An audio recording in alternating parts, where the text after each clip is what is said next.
모두가 다 예수 그리스도의 피 안에서 한 가족, 한 마음, 한 공동체가 된 줄로 믿습니다. 자, 그런데 하나가 되었다는 사실을 안다고 해서 실제로 저절로 하나가 되는 것은 아니죠. 복음 안에서 신앙으로 하나가 되었다는 사실과 그것이 실제적으로 적용되어서 한 마음이 된 공동체를 이룬다는 사실은 다를 수가 있는 것이죠. 오늘 말씀은 교회 공동체가 부르심의 한 소망 안에서 부르심을 받았기 때문에 하나다 이렇게 선언을 합니다.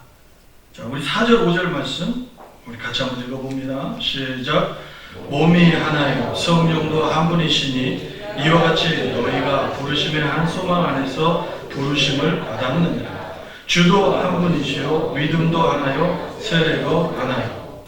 6절 상반절에 보면 하나님도 한 분이시니 곧 만유의 아버지시라 이렇게 말씀을 하고 있습니다. 우리가 근본적으로 예수 그리스도 안에서 하나가 되었다라고 하는 것은 이거는 진리입니다. 이건 사실입니다. 분명한 거예요. 그러나 실제적으로 하나됨을 이루기 위해서는 우리가 부르심에 합당하게 행동해야 되고 또 하나 되게 하신 것을 힘써 지켜야 한다. 이렇게 성경에서 오늘 우리에게 교훈해 주고 있습니다. 제가 학창 시절에 영어를 배울 때 미국을 표현하는데 미국을 melting pot 이렇게 불렀어요. melting, 녹이는 거죠. pot, 그 항아리 같은 거예요. 그러니까 용광로예요. 쉽게 말해서 용광로. 미국은 워낙 다양한 이민자들 또 다양한 민족이 한 곳에 섞여요. 그래가지고 새로운 문화를 이루어내면서 살아가기 때문에 그렇기 때문에 melting pot, 용광로와 같다 이렇게 표현을 해요. 참 일리가 있다, 참 적절한 표현이다 이렇게 생각을 했어요. 자, 그런데 어느 순간 또 시간이 지나면서 보니까 이 melting pot이라고 하는 단어와 함께 샐러드 볼이라는 단어를 쓰더라고요. 미국을 표현할 때. 이 샐러드는 우리가 말 그대로 먹는 샐러드예요. 또 볼은 이 접시, 그릇이에요. 자, 여러분, 그 그릇에 샐러드가 담겨 있으면 어떻게 해요? 각자 그것이 섞이기는 섞이지만 각자의 재료의 고유의 맛을 그대로 가지고 있어요. 그러면서 섞이는 것이죠. 그러니까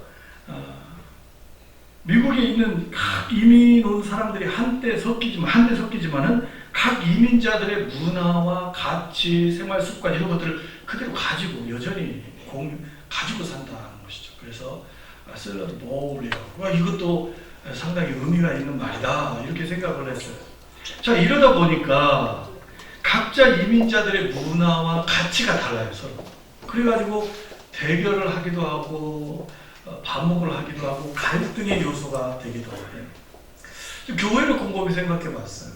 교회에는 두 가지 요소가 다 있구나. melting pot, 그 다음에 샐러드 볼.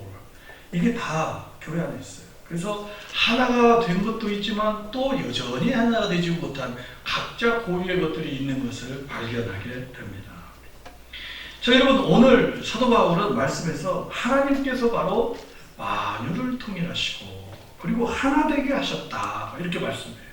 하나님께서 일을 하셨다는 것이죠. 그래서 그리스도인들은 신앙 안에서 하나가 되고 또 이 세상에서 하나됨의 영향력을 미치며 살아야 된다라고 교훈하고 있습니다. 자, 그런데 교회 공동체뿐만 아니라 이번 5월 가정의 달을 맞이해서 가정 공동체도 마찬가지예요. 오늘 말씀을 통해서 우리가 이 공동체가 하나 되기 위해서 우리가 어떻게 해야 될 것인가, 중요한 것이 무엇인가 우리가 좀 살펴보면서 우리 가정, 우리 교회 공동체 하나됨을 지키기 위해서 그 교훈의 방법들을 좀 살펴보고자 합니다. 첫째로 겸손해야 된다. 사도 바울은 에베소 성도들에게 성도의 하나됨에 대해서 교훈하면서 첫 번째로 이야기하고 있는 것이 겸손이라는 단어예요. 2절 보니까 모든 겸손과 이렇게 말했어요. 겸손과. 하나님께서는요, 겸손한 사람을 존중하셔요.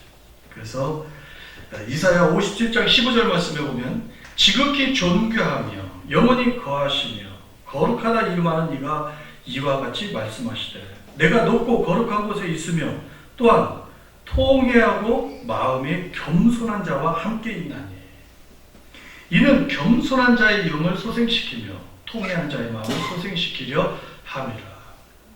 하나님께서는 마음이 겸손한 사람과 함께 동행하신다. 그리고 그의 영혼을 소생시킨다 이렇게 말을 하고 있어요. 소생시킨다는 말은 뭐냐면 refresh, revival, 다시 살린다는 거예요. 다시 살린다. 하나님이 늘 함께하면서 복 주시고 다시 살린다. 성경의 가장 기본적인 구도가 뭐냐면요, 겸손한 사람은 받아줘요. 교만한 사람은 내쳐요. 이게 성경의 신약과 구약을 통해서 관통하는 하나의 성경의 기본적인 구조인 것이죠. 이 진정한 겸손은 하나님 앞에서부터 시작됩니다.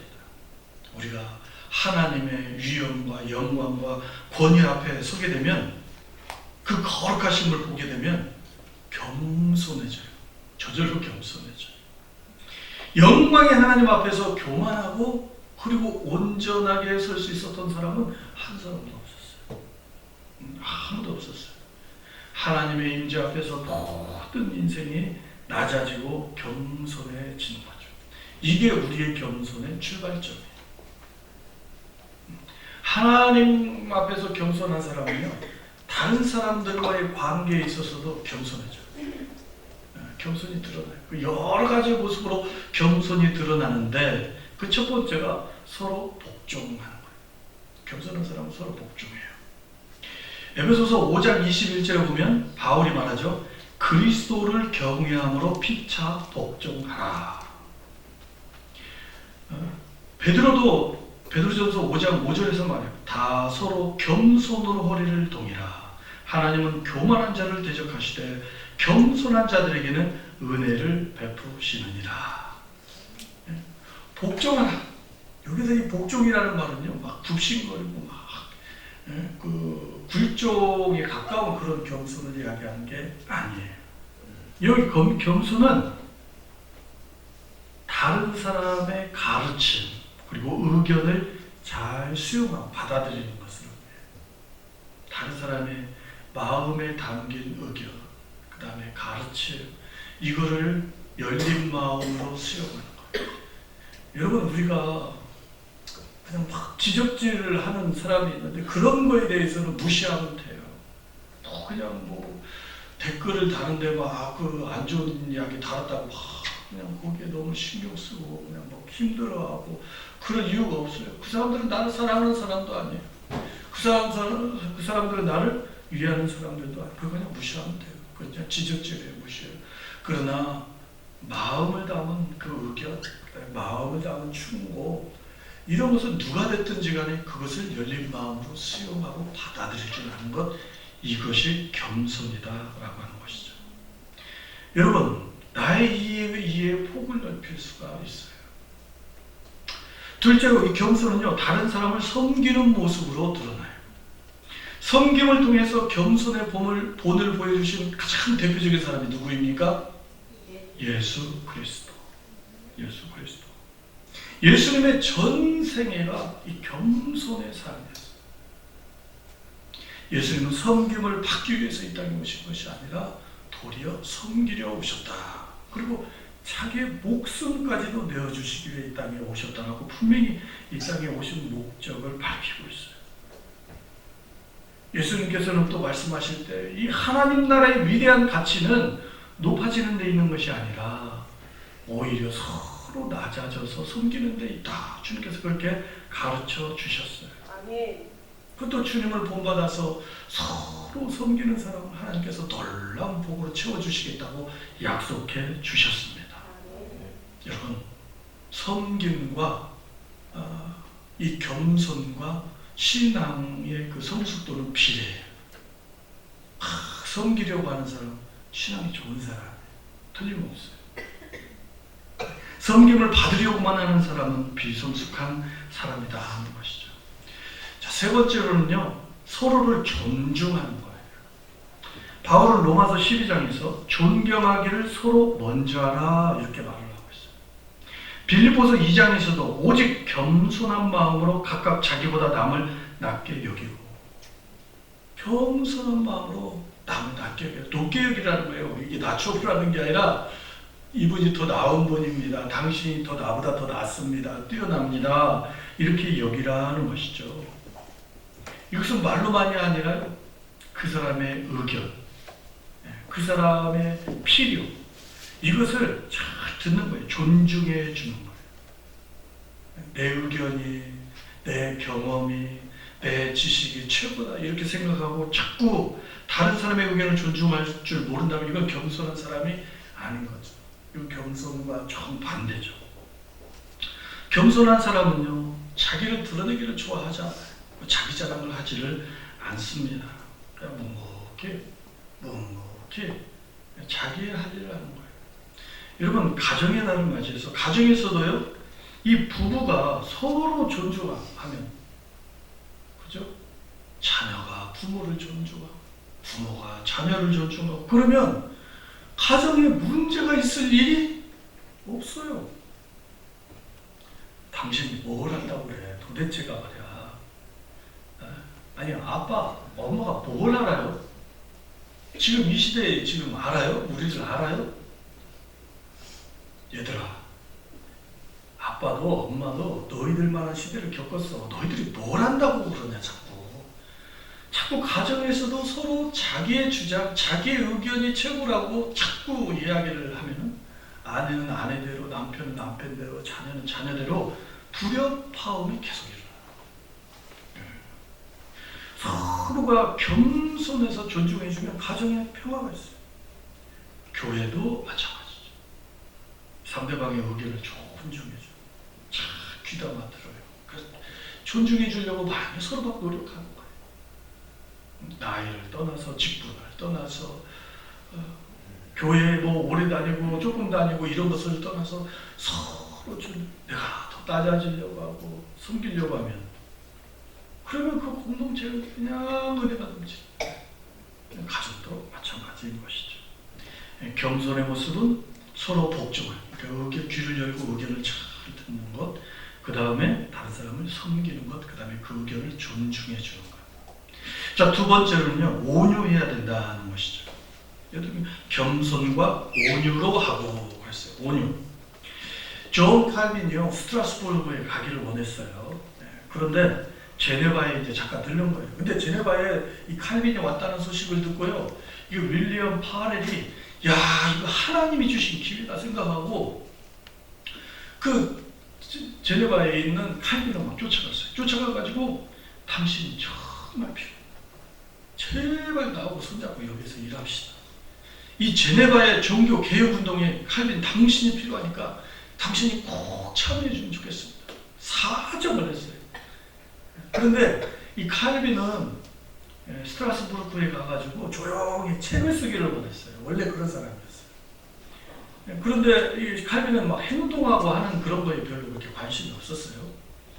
그런데 파렐이 와가지고 막 그렇게 요청을 해요. 파렐도 처음에는 정중하게 첫 번째, 두 번째 했는데, 그래도 칼빈의 마음이 잘 움직이지 않으니까 막 세 번째는 막 저주하다시피 하면서 여기 나오셔야 된다.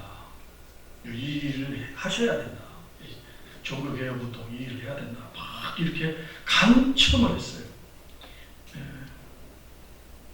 이때 그 칼빈은요, 나이가 27살 정도예요. 그 파렐은 백전노장이에요. 나이가 많이 먹었어요. 그런데 보면은 이 파렐이 있었기 때문에 칼빈이 종교개혁을 제대로 힘있게 잘할 수 있었다. 칼빈이 있기까지는 이 파렐의 영향이 굉장히 컸다. 이렇게 보는 사람들이 많이 있어요. 칼빈이 이제 그것을 받아들여. 저렇게까지 말씀하시는데 하나님의 뜻이 여기에 있지 않느냐.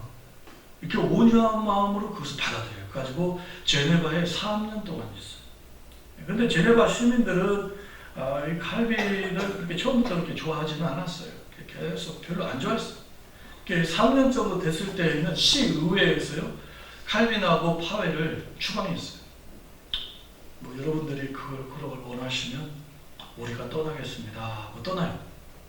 떠나서 3년이 지난 다음에는 제발 다시 와서 다시 와서 우리 목회해 주시고 여기를 좀 지도해 주십시오. 막 간청을 해요. 그러니까 칼빈이 그래요? 그러면 그것도 하나님의 뜻인가 봅니다 하고 또 가요. 가가지고 거기에서 사역을 하죠. 이 칼빈은요 결코 유약한 사람이 아니었어요. 물론 몸이 별로 좋지 않았어요. 칼빈이 33살에 죽습니다. 참 위대한 업적을 남기고 33살에 죽는데 몸이 안 좋았어요. 그러나 그의 내면은 누구보다도 강했어요. 강했어요. 근데 이 강함에도 불구하고 하나님의 뜻이 무엇인가 잘 찾았어요. 그리고 그 하나님의 뜻이라고 하면 아낌없이 순종하려고 했어요. 온유한 성격의 사람이었다는 것이죠. 여러분, 이 온유라고 하는 것은요, 이 절제된 능력을 의미해요. Power under control. 힘인데 통제하에 있는 힘이다 이 말이죠. 통제된 힘, 온유입니다. 여러분, 힘이 없어서 그런 게 아니에요. 능력이 없어서 그러는 것이 아니에요. 오히려 쉽게 감정을 발산하지 않아요. 그리고 언어와 행동의 절제력을 가지고 행동하는 거예요. 이게 온유인 것이죠. 이게 온유한 사람의 특징이에요. 반면에요, 능력도 있어요. 힘도 있어요. 근데 쉽게 분노해요. 이런 사람은 럭비공과 같아서 어디로 튈지를 몰라요. 그냥 옆에 있는 사람들이 불안한 거죠. 이런 사람은 온유한 사람이라고 볼 수가 없는 거죠. 여러분, 우리가 예수님을 보면 예수님은 하나님의 아들임에도 불구하고 아무 말 없이 모든 질고를 다 짊어지셨어요. 십자가에서 로마의 병정들이 그 손에 못을 박을 때에도 십자가에 박혀서 달려있는 그 고통 중에 있는데 지나 옆에 있는 사람들이 온갖 조롱과 회유와 비난을 침뱉고 별 소리를 다 해도 주님이 자기의 힘과 능력을 결코 사용하지 않으셨어요. 예수님 말 한마디면 거기 있는 사람들 한마디면 끝나죠. 한마디. 주님은 결코 자기의 힘을, 자기의 능력을 사용하지 않으시고 끝까지 온유함으로 참으셨어요. 온유한 사람은 언제나 자신의 어떤 그 감정보다도 하나님의 뜻을 찾아요. 하나님의 뜻이 어디에 있는가. 자기의 권리를 막 지키려고 하면은, 자기의 목소리를 자꾸 내려고 하면은 분노하죠. 쉽게 분노해요. 어디서나 마찬가지예요. 어디서나. 그런데 하나님의 뜻, 우리 가정의 평화를 위해서, 그리고 교회 공동체 화목을 위해서, 일치된 거 하나를 위해서 자기의 권리, 자기의 주장, 자기의 힘, 자기의 능력 이런 거 충분히 한마디 할 수도 있는데 참는 거예요. 그래서 공동체가 오히려 하나 되게 하는 것, 이것이 온유함이다 하는 것이죠. 오늘 목장 모임 할 때도 마찬가지. 자, 여러분, 세 번째는요, 인내하는 것입니다. 인내하는 것. 현대인들이 잘 하지 못하는 것이 인내하는 거예요. 자, 2절 말씀 우리가 같이 한번 읽어봅니다. 2절만 시작. 모든 겸손과 온유로 하고 오래 참음으로 사람 가운데서 서로 용납하고. 오래 참, 이것이 인내입니다. 인내. 우리 현대인들이 참으로 하지 못하는 것 중에 하나가 이 오래 참는 것, 인내하는 것이 아닌가 이런 생각을 하게 돼요. 지금 이 시대를요, 인스턴트 문화 시대다 그러잖아요. 뭐든지 편리해요. 그냥 즉석에서 그냥 다 이루어져요. 이런 인스턴트 시대를 그냥 확확 바뀌고 확확 변화되는 그러한 이 시대에 사는 사람들에게 오래 참는다는 것이 놓치기나 힘들고 어려운 것이죠. 여러분, 유튜브 동영상도 10분이 넘어가면은 사람이 안 본다는 거예요. 15분 막 이러다가 10분, 그러다가 더 짧아져요. 8분대, 지금 요새는 8분대예요. 그러다가 그것도 길다 그래가지고 쇼츠라는 게 있어요. 우리 젊은 분들은 알겠지만 몇 초 안 되는 거예요. 그게 유행이에요. 틱톡 같은 경우에도요, 최대로 길어봤자 이게 60초예요. 60초 넘어가면 사람이 안 본다는 거예요. 그게 아예 제한을 해버렸어요. 60초. 근데 평균 그 틱톡 그 길이가 15초라고요. 15초. 물론 이제 최근에는 틱톡에서 이제 너무 짧으니까 조금 길게 한다. 긴 포맷도 이렇게 지금 생각을 하고 있다고 하는데 그냥 짧아져요. 짧아. 빨라져요. 라면도 옛날에 라면 끓일 때 몇 분이었어요? 옛날에는 5분이요. 5분 정도 걸렸어요. 지금은요? 라면 안 끓여보셨죠, 여러분? 네. 지금은 3분 정도? 3분? 그런데 이것도 빨리 해야 되니까 즉석, 컵라면. 지금 컵라면 전성시대를 이루고 있는 거잖아요. 예. 여러분, 이게 인터넷도 갈수록 빠르고 양도 엄청나고 뭐든지 빨라지고 있어요. 여러분, 자동차는 또 어때요? 빠르면 빠를수록 차가 어때요? 비싸요. 여러분, 제로백이라고 들어보셨어요? 가만히 세워놔요. 정지된 상태에서 시속 100km까지 나오는데 걸리는 시간이 제로백이에요. 근데 비싼 차는 이게 2초, 2.8초 막 이래요. 근데 우리 스타렉스는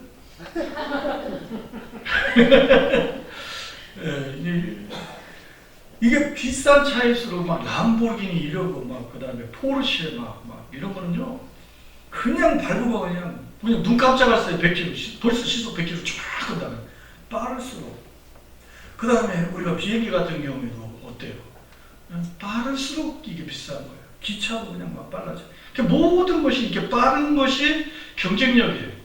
예. 스마트폰도 어떻습니까? 그냥 얼마나 빨리빨리 그냥 컴퓨터도 그렇고 이런 것들이 이 시대를 더 빨리빨리 이렇게 변화를 시켜 나가요. 이렇게 문명 과학이 발달하고 스피드 시대를 살게 되면서 사람들의 인내심은 오히려 점점 줄어들었다. 그 안에 살고 있는 그리스도인들도 마찬가지. 신앙적인 거에 있어서도 하나님의 뜻을 구하면서 오래 참고 인내하면서 기도하고 묵묵히 하나님의 뜻이 이루어지기를 기다리고 이래야 되는데 우리도 이런 문화에 너무 익숙하다 보니까 빨리 뭔가 성과를 막 내야 된다는 그런 조급함에 막 쫓기게 돼요. 막 불안해지고 막 염려가 되고 막 그래요. 기도 응답을 받을 때에도요 몇 번 기도 안 했는데 벌써 응답이 안 주시나. 며칠 기도하지 않고 그냥 아니 왜 하나님 살아계시냐고 막 이런 이야기가 나오고 어떤 기도는 몇 년이 돼야 이게 응답이 되는 그런 기도도 있거든요. 그런데 그럼에도 불구하고 막 급해가지고 막 그렇게 하다가 아이고 이거 하나님 뜻이 아닌가 봐 내지는 이거 안 되네 그냥 포기해버리고 접어버리는 그런 경우가 우리가 많이 있어요. 참 우리가 이게 조급해요. 인내를 훈련할 필요가 있는 것이죠. 사람들의 조급함 이게 어제 오는 일이 아니에요. 그러나 우리 하나님은 어떠신가? 이사야 30장 18절에 보면 이렇게 말해요. 그러나 여호와께서 기다리시나니 이는 너희에게 은혜를 베풀려 하심이요 일어나시리니 이는 너희를 긍휼히 여기려 하십니다. 대저 여호와는 정의의 하나님이시라. 그를 기다리는 자마다 복이 있도다. 그들 기다리는 자마다 복이 있도다. 기다리는 자가 복이 있어요. 여러분 하나님도 기다리시는데 왜 우리가 못 기다리고 그냥 앞서 나가면서 전전긍긍하고 그러냐 이 말이죠. 여러분 인내라고 하는 것은 이 좋은 것 그것을 이렇게 천천히 오래 참고 기다리는 것도 있지만 또 하나는 이렇게 그 분노, 이 참을성 이런 걸 의미하기도 하죠. 현대인이 참 이게 화가 많아요. 분노가 많아요. 굉장히 막 98%, 99% 쌓여 있어요. 마지막 조금만 그냥 탁 스파크가 일어나면 폭발해버려요. 여러분, 저도 제일 화가 날 때가 있어요. 갑자기 그렇게 막 화가 날 때가 있는데 어떤 때 이렇게 화가 나냐면 신호 대기하려고 딱 있다가 파란불이 딱 들어오는데 들어오자마자 뒤에서 빵! 허허 이거 하는데 뒤에서 다시 한 번 더 빵빵. 그럼 진짜 누구 말로 어떻게 해요? 뚜껑이 열리죠. 오히려 그냥 안 가고 브레이크 받고 가만히 서 있죠 그냥. 이게 저도 그러지 말아야 되는데 어쩔 수가 없어요. 참 빈번에 웃으시는 우리 김기욱 집사님을 비롯해서 모든 분들이 다 비슷하지 않을까 싶습니다만 참 우리가 이게 화가 있어요. 이게 참는 게 조금만 참으면 되는데 그런 게 있어요. 그래서 우리가 이 인내라고 할 때 분노를 잘 조절하고 다스려야 돼요. 그것이 첫 번째가 내 안에 있는 분노를 조절해야 된다. 이게 폭발하는 감정, 이게 분노. 이 감정의 폭주가 시작되면 누구도 막을 수가 없어요. 그냥 그 순간에 거기에 사로잡히면 평상시에 안 하던 말을 하게 돼요. 그죠? 때로는 욕까지도 하게 돼요. 안 하던 행동을 하게 돼요. 이게 굉장히 거칠어지게 되는 것이죠. 조금만 지나고 나면은 그냥 얼마 이렇게 오래 가지도 않아요. 한 2, 3분만 지나고 나면 후회가 되죠. 아이고, 내가 조금만 더 참았어야 되는데.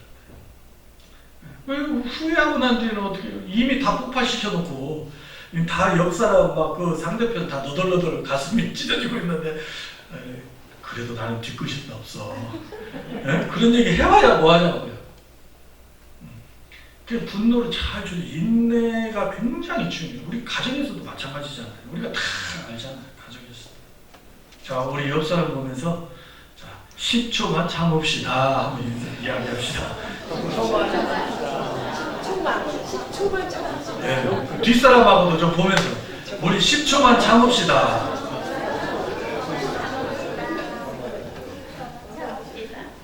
여러분 제가 그래가지고 이 10초를 한번 재보려고요. 네? 10초 여러분 제가 시작하면은 이제 10초 정도 됐다 하면 손 한번 들어보세요. 시작. 10초 정도 됐다. 속으로 10초를 지금 연습하는 거예요. 10초. 10초. 지금 10초. 10초 금방이에요. 10초만 참으면 분노라고 하는 괴물에 내가 압도당하지 않아요. 그죠? 이거 진리예요, 진리. 이거 오늘 다 설교 다 잊어먹어도 오늘 가정을 가든지 운전을 하시든지 누구를 만나든지 딱 10초의 법칙, 10초의 법칙 이거 다 기억하시라는 거예요. 아멘. 예, 아멘 하시는 분이 좀 잘 지켜야 되실 분이에요. 예? 공감이 그냥 팍 와닿으니까 아멘을 크게 하는 거거든요.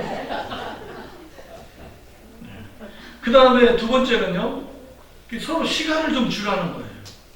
여러분, 나하고 똑같은 사람은 아무도 없어요. 마음이 똑같은 사람은 아무도 없어요. 나는 나고 너는 너고 다 달라요. 이 사람이라는 게 다 달라요. 어떻게 똑같아요? 그럴 수 없어요. 우리하고 하나님하고도 달라요. 우리 하나님 아버지의 계획과 마음과 우리의 계획과 마음이 어떻게 똑같아요? 다르죠. 그러면 시간이 필요해요. 다른 것은 시간이 필요한 거예요. 여유가 필요한 거예요. 여러분. 좀 기다려주는 여유. 네? 이해할 때까지 좀 기다려주는 거예요. 그 알아들을 때까지 기다려주는 거예요. 또 그렇게 성숙할 때까지 좀 더 틈을 주는 거예요. 그리고 나하고 좀 더 닮아질 때까지 그 여유와 기회를 주는 거예요. 하나님의 방식이 그래요. 우리도 마찬가지죠. 그냥 나의 부족함은 못 보고 상대가 그냥 다 거기다 책임만 전가하면서 왜 이것도 못 알아듣냐, 왜 그렇게밖에 행동 못 하느냐 이러기 시작하면 갈등만 있는 거예요. 그 틈을 줘요. 그래서 모든 갈등이 막 깊어지는 것이요. 그 시간을, 그 여유를 주지 못하기 때문에 그냥 나는 내 스피드로 가고 그 사람은 그 스피드로 오고 그러다 보니까 이게 하나가 되기가 힘든 거예요. 따로 가는 거예요. 계속 다른 얘기하고 다른 생각하는 거예요. 조금 기다려주면 같은 지점에서 만날 수 있는 가능성이 있게 되는 것이죠. 마지막 세 번째로는요, 지는 법을 좀 배우시라는 거예요. 지는 법. 여러분, 이기려고만 하면은요, 어느 공동체고 어느 관계고 오래 못 가요. 지려고 해야 넉넉해져요. 그 관계가 넉넉해져요. 져야 되겠다 이런 생각이 들면 그냥 무조건 지는 거예요. 뭐 조건 달지 말고 기타에 다른 말 하지 말고 그냥 져주세요. 그냥 져. 잘 지는 거. 어떤 목사님이 저 결혼할 때 그 얘기 하더라고요. 싸움을 잘 하래요. 부부가 안 싸울 수는 없는데 잘 싸우라고 하더라고요. 이런 지혜도 포함이 되어 있는 거예요. 우리 교회 안에서도 갈등이 없을 수 없잖아요. 다 의견이 다르니까. 근데 그 의견을 잘 조율하면 발전하는 거예요. 근데 그 갈등 때문에, 의견이 다른 것 때문에 이게 삐덕거리고 이게 이제 골이 깊어지면 걷잡을 수 없는 것이죠. 서로에게 여유를 주고 시간을 주고 진려고 노력해라. 진려고 노력해라. 자, 4장 3절 오늘 결론의 말씀과 같습니다. 3절 같이 한번 읽어봅니다. 시작. 평안에 매는 줄로 성령이 하나 되게 하신 것을 힘써 지키라. 하나 되게 하신 것을 힘써 지키라. 이것은요, 지키라 이 말은 두 가지 의미가 있는데, 하나는 지금 이 하나 되게 한 것을 잘 유지해라, 보존해라, 이런 의미가 있습니다. 또 하나는 잘 지키라, 더 발전시키라, 더 강화시키라, 이런 의미가 있는 거예요. 여러분, 우리가 하나 된 것은 성령이 하나 되게 한 거예요. 가정에 10% 이렇게 한 가족으로 모이게 된 것도 하나님이 은혜 가운데 베풀어 주신 거예요. 지켜야 돼요. 힘써 지켜야 돼요. 힘쓰라는 말은요, 수고하고 노력하라는 거예요. 여러분, 저절로 하면 안 됩니다. 우리 뭐 다 알잖아요. 저절로 좋아지는 건 없어요. 모든 것이 그 법칙이 있어요. 안 좋은 쪽으로 발전해요. 혼란스럽고 안 좋은 쪽으로 발전해요. 모든 게. 가만히 놔두면 이게 정리가 되고 깨끗해지고 좋아지는 쪽으로 발전되는 것은 없어요. 안 좋은 쪽으로 더 혼란해요. 복잡해져요. 무질서해져요. 이게 자연적으로 놔두면 그렇게 되는 거예요. 우리가 힘써야 돼요. 최선을 다해요. 부부관계도 노력해야 돼요. 서로 노력해야 돼요. 막 공주인 척 그냥 대접만 받으려고 하지 마시기를 우리 여자 성도님들 부탁을 드립니다. 별로 아멘을 안 하잖아요. 우리 남자 성도님들 무슨 왕처럼 대접받으려고, 요새는 그런 분들 없잖아요. 그죠? 남자들은 빨리 정신을 차렸는데, 하여튼 서로 존중하고 서로 노력해야 돼요. 서로 노력하면 감동이 있잖아요. 그죠? 자녀들도 마찬가지죠. 우리 애들 어떻게 부모님이 아냐고 말이야. 자꾸 그런 얘기를 하면 서로 갈등만 있게 되는 것입니다. 자, 그래서 오늘 말씀의 결론은요, 더욱 수고해야 됩니다. 가정의 달인데, 가정에서 부부가 하나 되고, 가정이 하나 되고, 가정의 평안, 이 일을 위해서 노력하고 힘쓰듯이, 또 우리 공동체, 우리가 오늘 겸손, 온유, 인내, 그리고 서로 사랑을 용납하는 것, 이 부분을 살펴봤는데, 이렇게만 한다고 한다면 오늘 주님이 하신 그대로 우리가 그대로 가는 거예요. 뿐만 아니라 이제 마지막으로 우리가 전교인 체육대 이제 다음 주에 하잖아요.